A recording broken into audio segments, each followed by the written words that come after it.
మీరు చూస్తున్నారు చూడండి, ట్రాలీలాగా వస్తుంది. దీనినే వించ్ అని అంటారు. దీనిని బ్రిటిష్ వాళ్ళ టెక్నాలజీతో వాళ్ళు తయారు చేశారు. మార్చ్‌గన్ పవర్ ప్లాంట్‌లో పనిచేసే ఎంప్లాయీస్ పైనుండి కిందికి, కింద నుండి పైకి వెళ్ళడానికి, అధిక బరువులను మోయడానికి ఈ వించ్‌ను ఉపయోగిస్తారు. కింది నుండి పైకి వెళ్ళాలి అంటే 15 నిమిషాలు పడుతుంది. అలాగే పైనుండి కిందికి రావాలి అన్నను 15 నిమిషాలు పడుతుంది. ఫైనల్‌గా పైకి చేరుకున్నాము. ఈ వించ్ అనేది ఈ చిన్న కేబుల్ వైర్ మీదనే ఆధారపడి ఉంటుంది. మనకు కనిపిస్తున్న బిల్డింగ్ అదే వించ్ హౌస్. మనము పైకి వెళ్ళాలన్నను, కిందికి దిగాలన్నను ఈ వించ్ హౌస్‌లో సిగ్నల్ సిస్టమ్ ఉంటుంది. దాని ద్వారానే ఆపరేట్ చేస్తారు. వించ్ కిందకు వెళ్ళాలి అంటే ఈ 2 వైర్లను టచ్ చేస్తే బెల్ మోగుతుంది.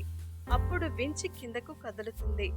వించ్ టర్నింగ్స్లో వెళ్ళాలి అంటే వించ్ నడిపే వ్యక్తి కేబుల్స్ను సెట్ చేస్తూ ఉండాలి.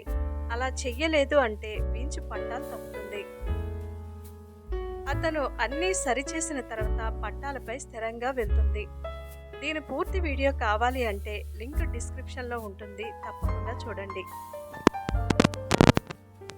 కింది నుండి పైకి వెళ్ళాలి అంటే 15 నిమిషాలు పడుతుంది.